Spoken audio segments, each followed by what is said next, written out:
Can you hear me? Can you hear me? I can. Hey, if everybody could go ahead and start taking your seats real quick. We're going to kick this part off. The open house is closed. They can't hear me. Hello, hello, hello. Please direct your attention to the stage so that we can begin the presentation.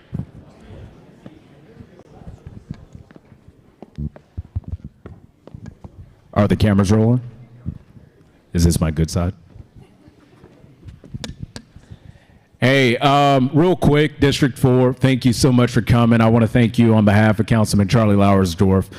Give a shout out really quickly to Michael Rodriguez in case you haven't met him. Hey, both of us are the full-time, yes, please do clap, I'm sorry. The claps are for him.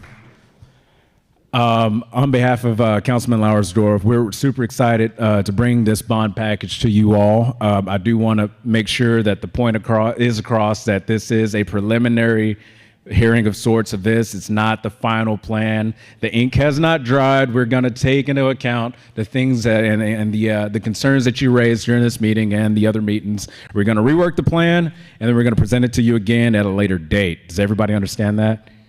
So we're not going to throw things at staff. Good to go? All right, yes. Hey, Ralph, see you. How you doing, brother? Real quick, hey, another round of applause for all the wonderful staff in the back of the room that came to present to you today. Truly, they are the best. That's all I got to say, so let's kick it off. Thank you, and thanks everybody for coming. My name is Tony Harold. I'm the planning manager on the Long Range Planning Division here at the City of Fort Worth. So before we get started with Bond, we have a short walkthrough of our 2050 comprehensive plan.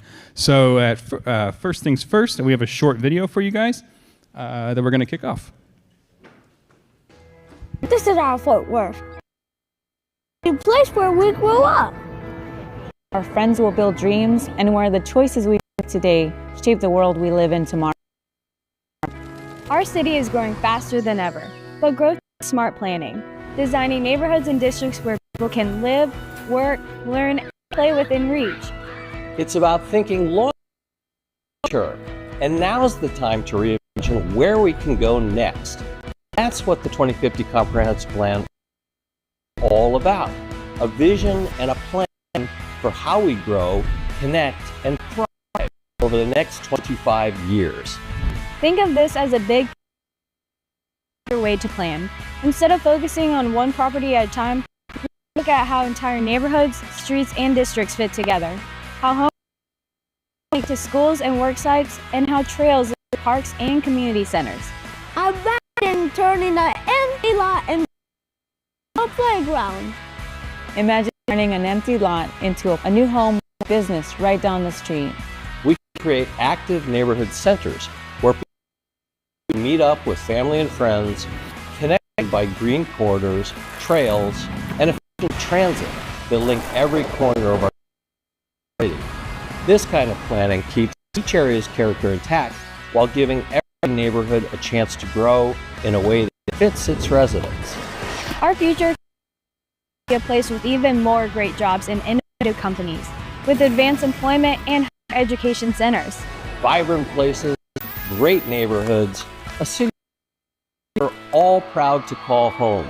That's the future the comprehensive plan helps guide for all of us. But what will Fort Worth look like when I grow up? Those decisions start now. They start with you. Your voice, your ideas, your priorities, they shape the goals and policies that will guide our future. This is our chance to help decide how land is used, how growth happens, and how we enhance the character of our neighborhoods. Join the conversation. Share ideas.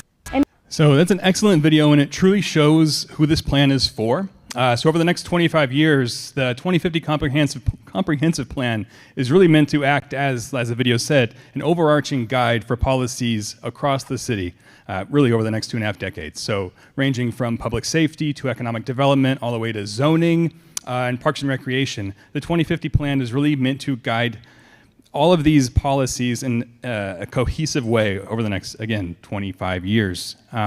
for everybody in the city, whether it's for you, for your kids, or for your grandkids. And as we developed this plan, we wanted to show you that we are not doing this in a vacuum and that we truly appreciate your input. So we have a interactive survey and a website on Connect Fort Worth. It's connectfw.com. It's available through this QR code and then connectfw.com/comprehensive-plan. And through there, I'll show you how you can get in contact with us. You can do a survey and then view updates as we progress through the plan itself. So one more thing to add is that this is not set in stone. We're in the early stages of our plan development right now. This is going to be a process over the next year and a half where we're really going to take your input and take experts' input in developing the 2050 plan. So as we are on Connect Fort Worth right now, you can see there's some,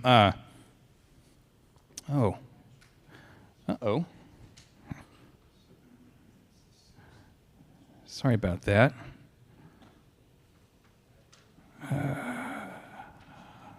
I might need some help getting away from, yeah.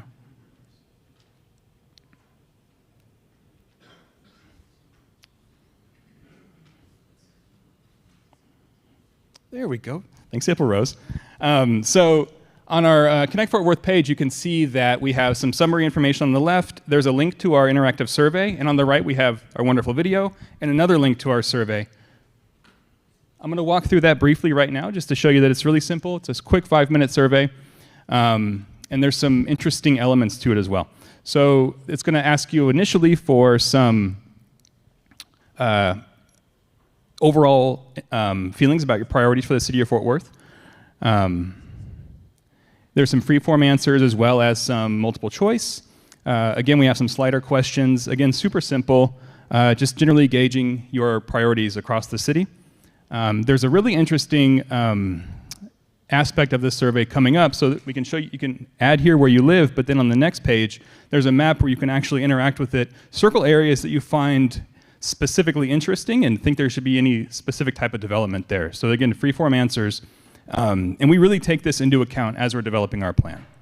So we'd appreciate it if you have the time, sit down, take 5 minutes on the couch, and complete our survey.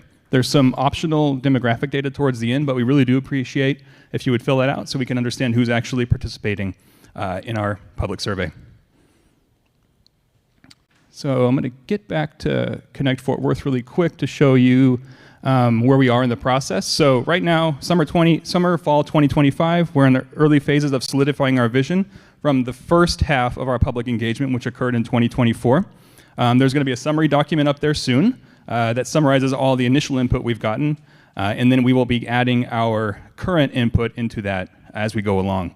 So we're in early phases. 2027 is the tentative date for publication, for policy adoption.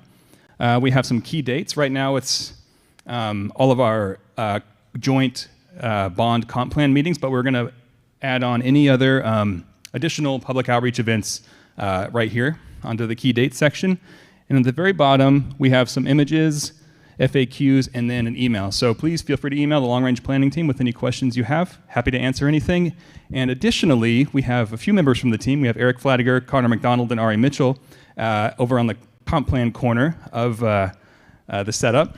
And we're there to talk about the plan, talk about planning in general, and really gauge your overall priorities for the next 25 years for the city of Fort Worth as we work through this plan. So with that, yeah, again, we'd appreciate any input. And now I'm going to send it over to April Rose before this short video.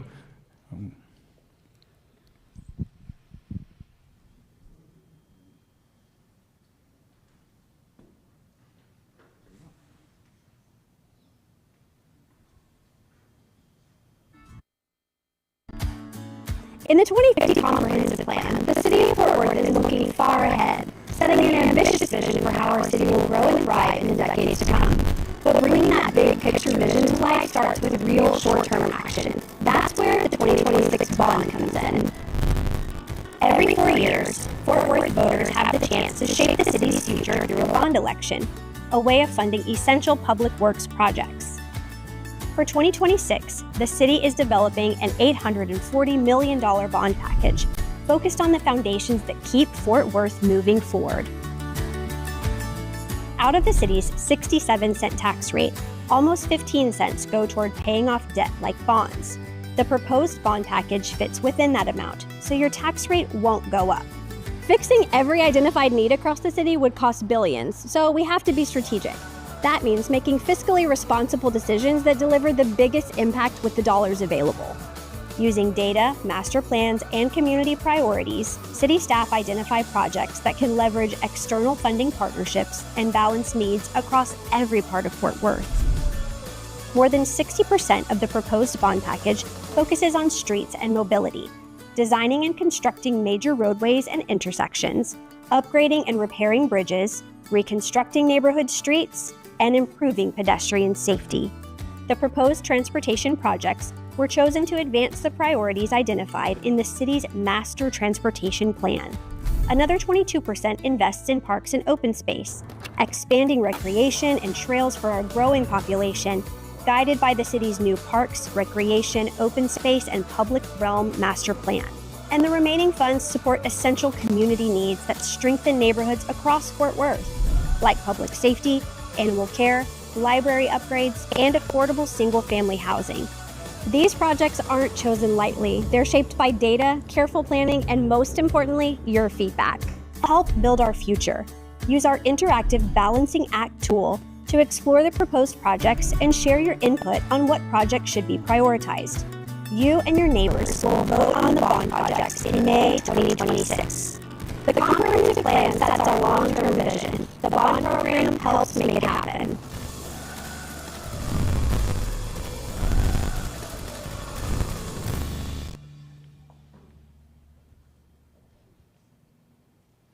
All right, good evening, everybody. Before we even get started, happy early Halloween, since we're right around the corner. My name is April Rose Escamilla. I'm with the City of Fort Worth, and today we'll be presenting on the 2026 bond program. So there were some three great takeaways that I know I personally love to highlight. So the first is that within our existing tax rate at that 67 cents, about 15, 16 cents, basically is utilized to pay off debt. And from that amount, meaning that existing tax rate, that is where we're able to basically set our bond capacity, which then leads to that $840 million amount that you heard for the 2026 bond program. So that means that your tax does not increase because of this specific bond, and we're able to utilize the existing tax cents to be able to, in the future, pay for this and be able to sell those specific bonds to pay for the infrastructure. So that's one takeaway. The second one is really pulling in a lot of our master plans that our city staff has worked pretty closely with both citizens as well as consultants, as well as looking at that comprehensive plan, long-range planning to see where is the development occurring, where the city needs, where is also the citizens that exist today, and the certain infrastructure that needs to also be assessed, but also to be able to continue to provide services for citizens today as well as citizens into the future. So really using some of that technical information related to the master transportation plan, looking at the green print that our Parks and Recreation Department also developed, which is basically our overall parks master plan looking into the long distance future.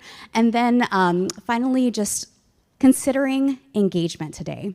So today it is a pretty packed room, which again, thank you for taking time out of your day to come up here. And we're going to go ahead and open it up for questions at the conclusion of this presentation. But we'd really like to hear some of your feedback with what you've been able to hear so far in interacting with all of our respective tables. The way that the room was set up to begin with today is to really dive into the specific 2026 bond program. So at a state level, you'll typically hear about propositions that are numbered. At a city municipal level, the propositions are in letter format. So that's why you'll hear a lot about Proposition A all the way through Proposition F. And as Christiane Simmons mentioned in the video earlier, the $840 million bond program is basically allocated as shown, where Proposition A, related to streets and mobility, is about 60.9% of the bond. Proposition B, related to parks and open space, is at 22% of the bond.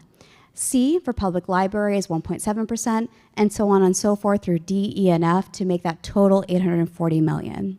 Now, I do want to point out that out of each one of those propositions, there is a public art component to it with public art funding. So for Proposition A, 1% of Proposition A is allocated to public art. So you'll see that that number will actually be baked into that total dollar amount. 2% for Propositions B through F. And that goes back to a city ordinance that was adopted by City Council as well. So that is the overall big picture amount. And we're about to dive into each one of these. So for Proposition A, we do have for streets and mobility, of the $511.5 million, it goes and breaks down from expanding major roadways, that's $199.1 million, to rebuilding minor roadways. You can kind of think of that as your sidewalks, or sorry, as your neighborhood streets, excuse me, as your neighborhood streets and the neighborhood street program that the city has had, and then upgrading traffic signals, upgrading intersections. There's bridge safety and connections at $40.7 million. And that's kind of highlighting a reality that many municipalities face across the nation in terms of aging infrastructure. This bond does cover being able to provide some funding to rehabilitate certain bridges, as well as being able to leverage some dollars so that we can make some of those dollars stretch.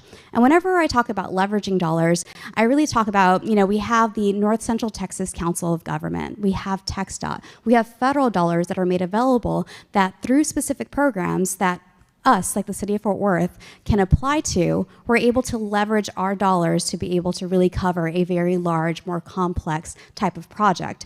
And typically that type of ratio is 80% can come from regional partnerships like COG that I had mentioned earlier, and 20% can come from our city contribution, and we're able to utilize some bond funds to be able to really pay for those larger infrastructure projects. So that is also a way that we're able to utilize, say, even the bridge safety and connections, for example. So we also have sidewalks and school safety at 28.5. So I believe Basswood Boulevard also has a sidewalk project that's identified within that 28.5. Vision Zero projects, the City of Fort Worth City Council adopted the Vision Zero Safety Action Plan in August, just this past year. And so that particular plan helps inform some of like what the North Star, what some of the guidance is on really being able to provide an entire corridor with multiple safety features so for different individuals that are using those specific facilities to stay safe when they're walking, because we really want to try to have that Vision Zero so that we can eliminate the deaths that are caused related to traffic-related incidents from that perspective. And then we also have railroad crossings at $6 million and streetlights at $5.2 million. Now, something I forgot to mention earlier is on every single one of these slides, we do have an exhibit that's specific to that particular item. So the previous picture that I showed you earlier was the overall bond program. It's really difficult to see if you're sitting, say, at the very back. But each one of our tables does have the exact exhibit that you can actually walk up to. So the overall 2026 bond program is right at the entrance. Proposition A, B, C, D, E, F. Every single one of our tables does have that available for you to look at as well today. So Proposition A, you'll go and see all the wonderful colors. You'll see the major roadways that are proposed for construction, or say they're going to be proposed for design, some of the intersections, the little cross mark, as well as some traffic signal projects. So each one of those have specific symbols for that.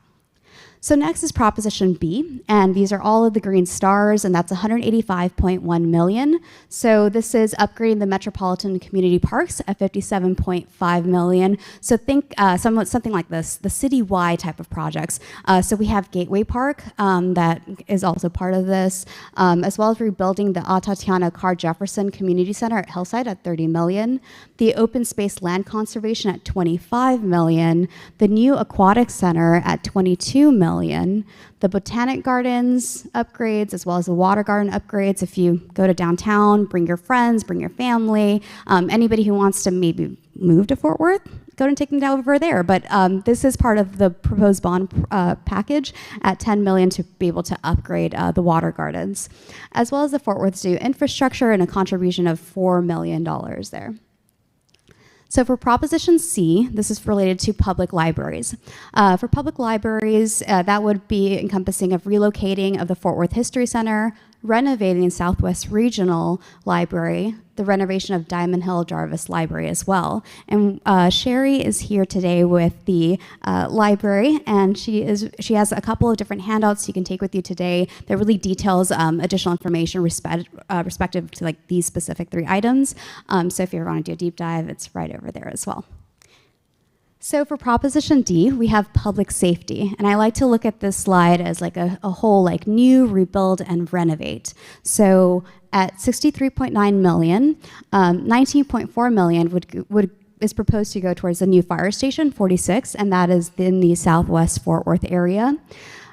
15 million is towards rebuilding of Fire Station 40, and 28.3 million is towards renovating the existing Zipper building in downtown Fort Worth. So it's that building that you see in the lower picture right here, the Zipper building, and that's really just to bring together all of the various emergency services so that's all housed under one roof, and that would be the new 911 call center. Next is Proposition E, the animal shelter at $59.9 million, and this includes building a new animal control shelter with increased space. And this is intended to replace the current Chuck and Brenda Silcox animal shelter. That was built in 1998, and I was looking at the 2020 census just the other day, and I believe the city of Fort Worth in 2020 was at 560,000 people, and so now we're over 1 million, and so we're proposing just from the existing need as well that this could be an opportunity to also build that animal shelter at 59.9 million. Next is Proposition F, and this is affordable single-family housing, and this is at 5 million.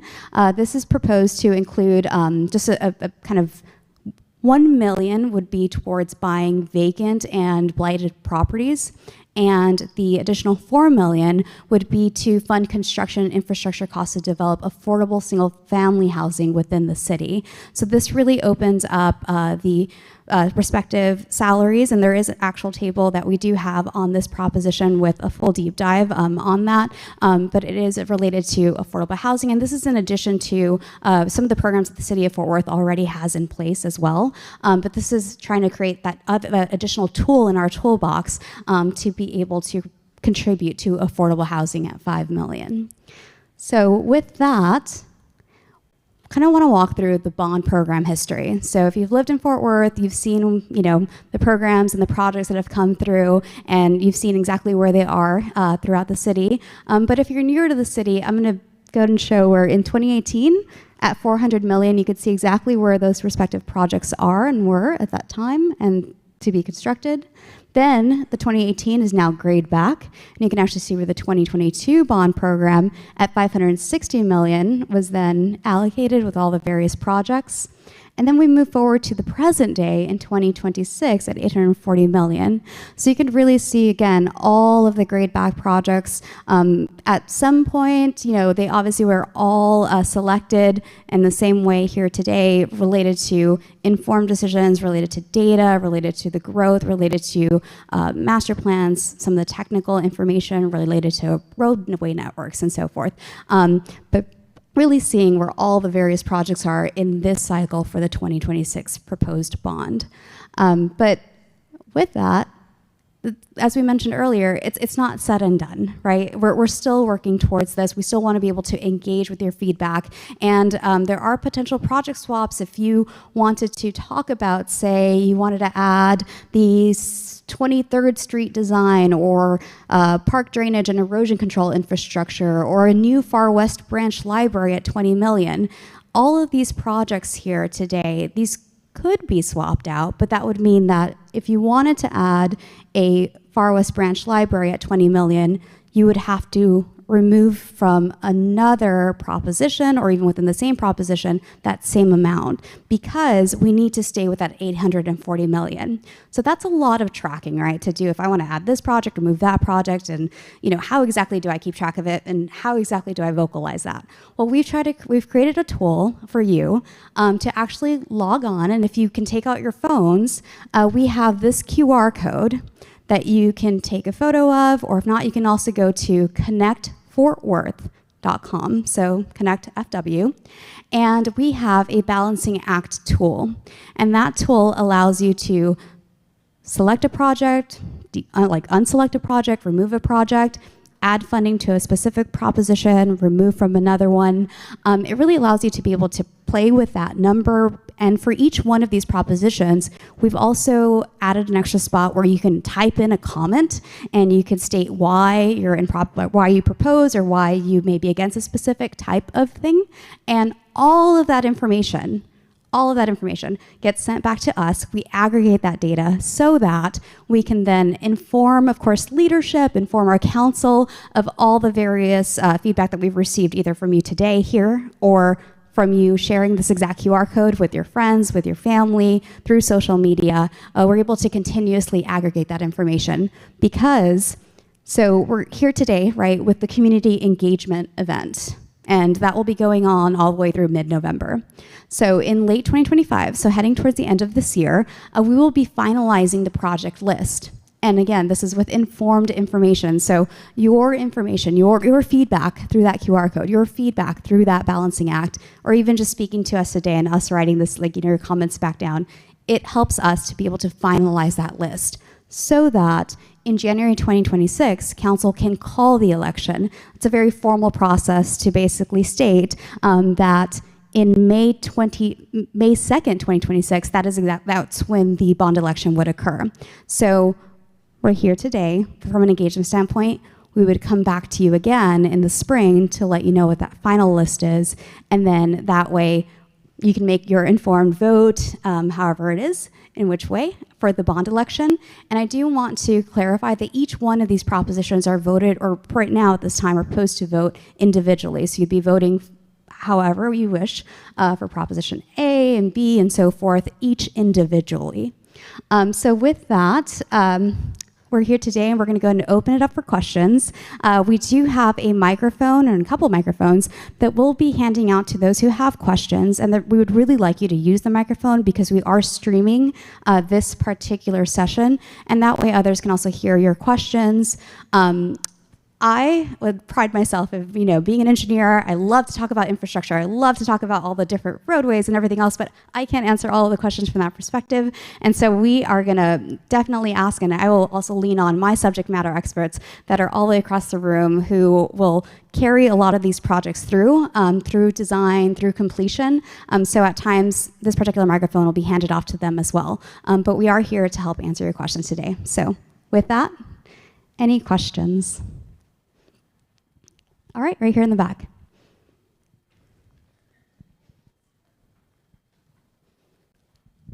Hello, thanks Hi. for coming out today. I have a question. As far as District 4, how much of the $800 million will be allocated to District 4 projects? Yeah. Currently, right now, there is $18.6 million that is allocated to District 4, and that is related to sidewalks. I believe there's also an aquatics expansion, and then there's also some intersections related to that project. And I can also come over here to also highlight just the overall projects that have been proposed or that have gone through the bond in previous cycles, as well as today. And also to add to that, the bond program is, I like to talk about tools, right? Tools in the toolbox. The city of Fort Worth also has, we can enter into developer agreements from a CFA standpoint, which is a facility agreement if a specific infrastructure, specific projects need to be built. So there is a way to continue to build infrastructure through those mechanisms. There's also something that the city of Fort Worth has, which is called PAYGO, which is pay as you go. And that is through your existing tax rate, in which we're able to provide maintenance projects, lighting projects, and so forth. And Transportation Public Works, who is here today, can definitely dive into a lot of those respective projects. In fact, they also have an entire list of projects where they're able to show you where that funding source is located, and how they've been able to apply those dollars all the way across the board for this respective district. But hopefully there are also others from other districts, and if you are from another district, I can also run some data and be able to provide you some numbers either through follow-up and email. But great question. Yep.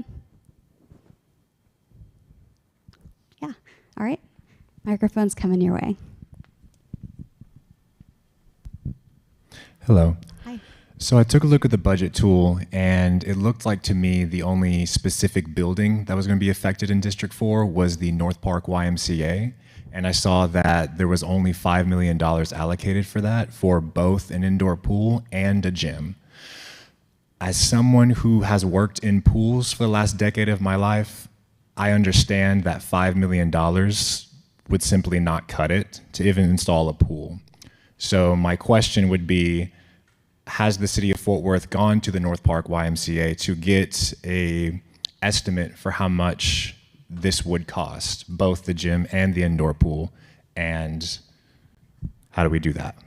Yeah, so I believe we have Dave that's also, so Dave is here. He's the Director of Parks and Recreation, and he can speak more on that estimate. Thanks for the question. Good one. My name is Dave Lewis. I'm the Director of the Park and Recreation Department. One of the things, the criteria that we use when we prioritize what gets on this list is there an opportunity to leverage the funds. So in addition to the city's $5 million, the YMCA is also going to bring $5 million to the table. And we have done estimates, and we do have actually some renderings that we could share at some point that of what we think we can build with that $10 million.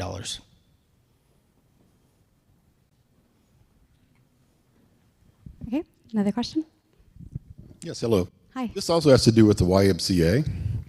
Understand this YMCA, which we're going to give $5 million to, is not subsidized. Is that correct? On an annual operating basis, that is absolutely true. The city fronted half the money to build the facility, but is not subsidized by the city. Okay.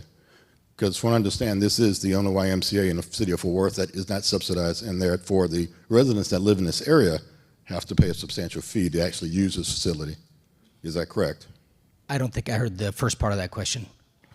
Understand that this is the only YMCA in the Fort Worth area that's the residents that live in this area have to basically pay the full amount, and those not a subsidized amount, in order to use the facility itself. There's actually only one YMCA that the city actively provides a subsidy. That's the McDonald YMCA when it came to that pool. Mm-hmm. But the North Park YMCA does offer a 10% resident discount, and that was part of the agreement to manage the facility. Okay, so that's included in this bond election? That's existing right now. Okay. Yeah. Okay, another question? I want to follow up on the amount that's going per district north of 820, because most of us drive sometime up to Heritage or Alliance. So my understanding is the amount of money going to District 4 and District 10 combined is substantially less than the 10% dividing 840 million or 84 million per district. Could you confirm that?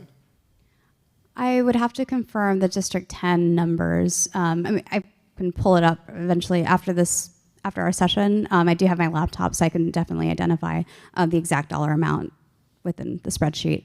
But it would be the same application in terms of looking at the need, and then also looking at the existing projects in the area and various informed decisions as far as the data behind it. And quick follow-up on the 22 bond, whereas 560, how much of that has been completed? Because it is 4 years later. It takes time to do planning and all the completion and architectural, but is 90% of that done, or 95%? Yeah, so we have Patricia with Transportation and Public Works, and this is specific to streets and mobility. And so she did come prepared with, and she provides this for every district, related to an entire sheet, what the status is, if it's in design, if it's in construction, but I'll hand it over to Patricia to speak a little bit more.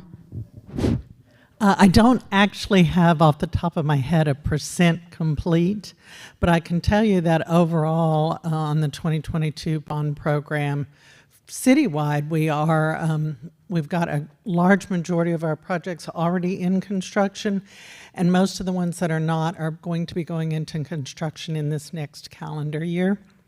What we have for you tonight is a handout that looks like this, and it goes into detail on every project in this district that TPW has and what its status is. So you're welcome to stop by our table afterwards and pick it up, and we'll be happy to go over those projects and answer any questions. All right, we have a question over here. Yeah, so what is the reasoning behind funding the YMCA if they only merely give a 10% discount to the residents? I don't understand that. Sure, good question. And it's not actually funding the YMCA, it's a city-owned facility that we have a management agreement with the YMCA to manage that. And I think it's fair to say that if you compare the fees with the YMCA to city-operated community centers, it's a completely different operating model where we at the city-managed facilities have a membership fee, but then you pay for every class that you go to, whereas with the YMCA fee, it's all inclusive of that. So depending on how much you use it, the fees are just charged differently. And I think we've got lots of YMCA folks that could help Well, clarify. I would beg to differ because I looked into joining the YMCA and it is extremely expensive. And then I joined the Betsy Price, which is far more reasonable. And again, any other commercial product out there is far cheaper than the YMCA during my research.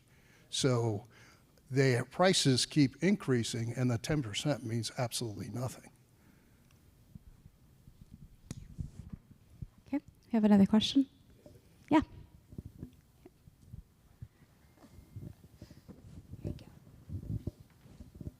Hi, so in regards to the contract agreement with the city, so I see that that specific YMCA was constructed in 2008 and promised a two-phase plan.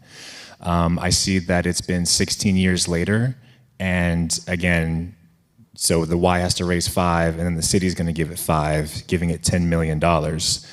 My thought would be, if you're going to give the YMCA the indoor pool and as long with the gym, we're trying to get more towards self-sustainability, correct? That way those fees can come down and that way those can help the community, right? Because this is seen as like Fort Worth's community center, unless I misunderstood. It is. It's the community center for that neighborhood. I don't understand the question, though. So I was asking, like, how come it's been so long for the phase 2 to come along? It's very similar to, again, the criteria that we use when we prioritize the money that goes into all our community centers. We do have 23 city-owned facilities that all need upgrades, need replacement. We heard earlier about the Betsy Price Community Center, so it's a balance of funding to improve the existing facilities versus building new facilities where those are needed.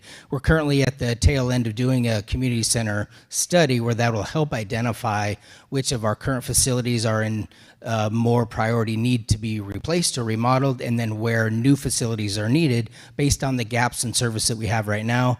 Our master plan calls out that a community center should serve a neighborhood or a distance of about 1.5 miles. So it's really looking at where the gaps, where they don't have a facility anywhere near them, and then also prioritizing that. We've got some community centers that are over 80 years old and need to be remodeled or replaced. And so it's really a balance between those two. When do we remodel? When do we add a new one as well? Thank you. Thank you. Thank you. All right, question up here. Sorry, it's about the Y too. It's a big issue for Hello, us my because name we is don't Dan. have a senior center and we really don't have a rec center. I'm with you, I love that new Betsy Price Center, much more affordable. But I had a question for this Y because it used to be across the street from in the middle of Park Glen, and then it was moved over here with the idea that it was going to be a community center.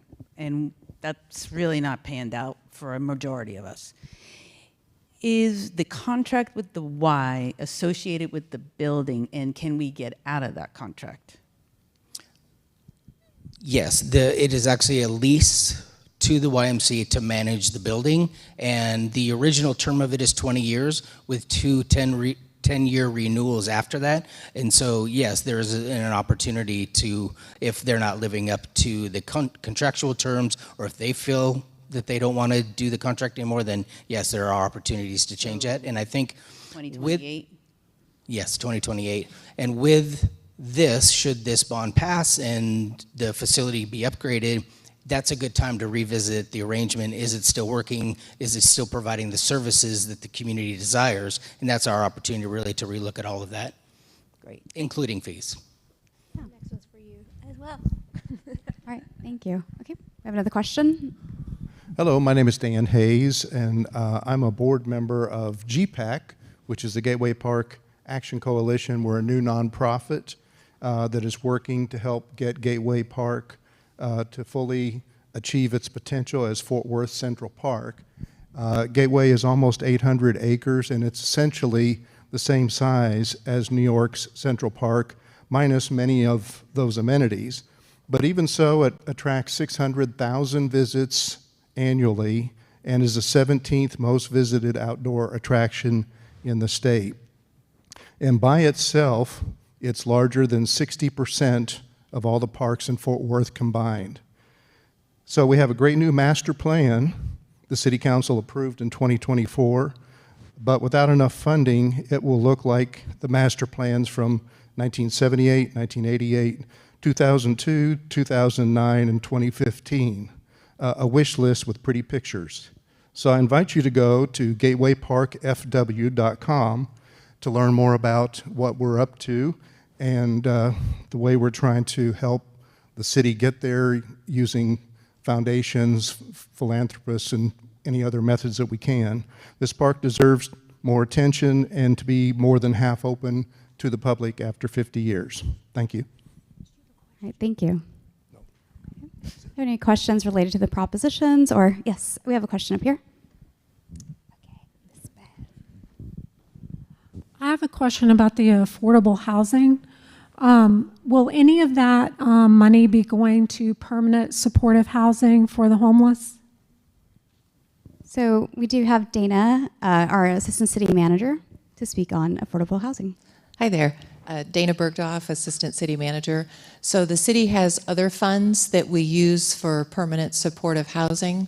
These dollars are intended to provide affordable, well, really affordable to workforce housing, single-family housing, to build equity for folks who are generally around median family incomes. But we do have other funds that we provide for permanent supportive housing to address folks that that are experiencing homelessness, to move them out of homelessness. Okay, so is this townhomes or what kind of housing? Because there's, with affordable housing, there's You have pictures of it right over here. So just regular single-family homes that are detached, one home on a lot. How much would those cost around? Because affordable is a really broad term. Yes. So we're targeting folks who are earning between around 80 to 120% of the median family income. And so they would be generally spending, correct me if I'm wrong, folks, around 30% of their income towards paying the mortgage. They would qualify for if they're a first-time home buyer, they'd qualify for our home buyer assistance program. And one of our thoughts is that the city, perhaps through its Housing Finance Corporation, could, in some cases, retain ownership of the lot, in which case the buyer would be buying the home, which could reduce the cost of the purchase, if that makes sense. So they would own the improvement, and then they would not be having to pay for the cost of that lot. So that would reduce the cost as well. Okay. And I have another question about the sales tax with the art projects. I didn't get a chance to write that down, so could you repeat what that is? Yes, it's 1% of Proposition A. And Proposition A, okay. Yes. And 2% of the remaining propositions, B through F. And when you say art projects, is this all across the city or? Yeah, so the funding related to public art for each proposition, so say that 1% of that $511.5 million in streets and mobility, that would be tied to that specific infrastructure, that project. And so because it's in a specific proposition, we're able to aggregate that entire dollar amount to really maximize towards a public art, facility, or not facility, but a public art, towards public art, but it does have to be visible to that specific infrastructure. So if you're to build, say, a specific segment of road, the qualifier there is that you can use funds that have been allocated for public art within that 1%, but it has to be visible within that infrastructure item, and it has to be used within that proposition. So it really allows for a large dollar amount to be pulled together within that respective proposition. Okay, so with art projects, I know that the art projects that have been done come from a sales tax, right? Part of the sales tax goes to art? No, it does not. It does not. Is there, because a lot of the art projects, like they're putting them inside of roundabouts and that sort of thing, which I think is a terrible idea. But I've heard that I don't approve of a lot of the art projects that they've spent money on, and I didn't know they came from the bond programs. Is there any way in the future that we can vote and say we don't want automatic money going to art projects that we may not approve of? So as of this time, it is currently in our ordinance, and Dana, if you can also expand more on that. Yeah, I think you'd want to visit with the Art Commission and have a voice about the public art itself. So each council member appoints members from the community to be involved in the public art project. So the Art Commission works with the council member and community members to help select the artist, and then to select the location, and then to select the artwork. And so that would be one way to be engaged in it. But in terms of whether there's public art or not, that would require conversation with the full council about consideration of the public art ordinance, as was mentioned.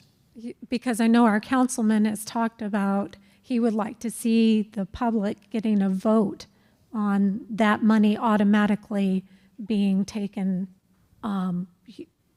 for projects. So he's already said he'd like to see that vote. I know people who have been on the Art Council and are no longer on the Art Council because they disagreed with how the money was spent. So I don't have a lot of faith in speaking up about what gets done and not. So that's why I was asking about, is there a chance that we can vote, the citizens can vote and not have money spent on art projects? Because in my opinion, you know that comes from philanthropy, and people giving to art projects would be a much better way to do it. Certainly there's private art, but what we're talking about is public art. So two different things. Yeah, the things in the roundabouts and the big sticks that are yellow and orange at a park that cost a lot of money that most people I know say that's not art. So anyway, and also on the community center, it was supposed to be a community center, and it wasn't a community center. It was a Y, and people weren't happy about it when it was, because that's not what people voted for. And so I don't think most people are going to be very happy about a gym and aquatic center. It's still not a community center, and it's still overpriced. Not a question, just a statement. Yep. But thank you for your statement. Okay, so it's about to be 7:20. I do want to be respectful of people's times. Still want to also give people some time to walk around, maybe collect additional pages related to the propositions we heard today as they do a deep dive. So about one more question, and then, yep, okay. I just wanted to add my voice to increasing the budget for affordable housing. I think that $5 million is absurdly low for a $3 billion bond, and there's such a desperate need. I'd also like to know, if we increase the amount of money spent on affordable housing, how it would be dispersed across the city. I mean, will there be equity across the city? But that's just my comment, is I think that's just a ridiculously low amount for what the need is. All right, thank you for your comment. We are actually writing all of these down. Connor, if you want to raise your hand. Connor's been taking down all of your questions and your comments, and thank you for that. With that, we'll go ahead and I don't know where, if council, there we go. Okay, here we go. Would you like to make any closing remarks before we release the crowd from this perspective? Sure. How close to you can I get before we start getting feedback? Oh, we're good. Okay, cool. Hey, thank y'all all for coming out. Like I said, it is a plan in motion. All of your comments, all of your concerns, and all of the advice you gave, it will be taken into consideration. Like she said, Connor's in the back, getting all those notes taken down. Staff will go back on the back end. I'm looking for words right now. I'm sorry, I'm low on coffee. They're gonna implement. They're gonna look at it. They're gonna look into implementing things in the spring. Like you said, they will come back with a revised plan. So again, thank you all. We're gonna turn it back to more of an open house style again. Is that correct? I ain't missed yet. All right, thank you. Hey, thank y'all. Okay, thank y'all.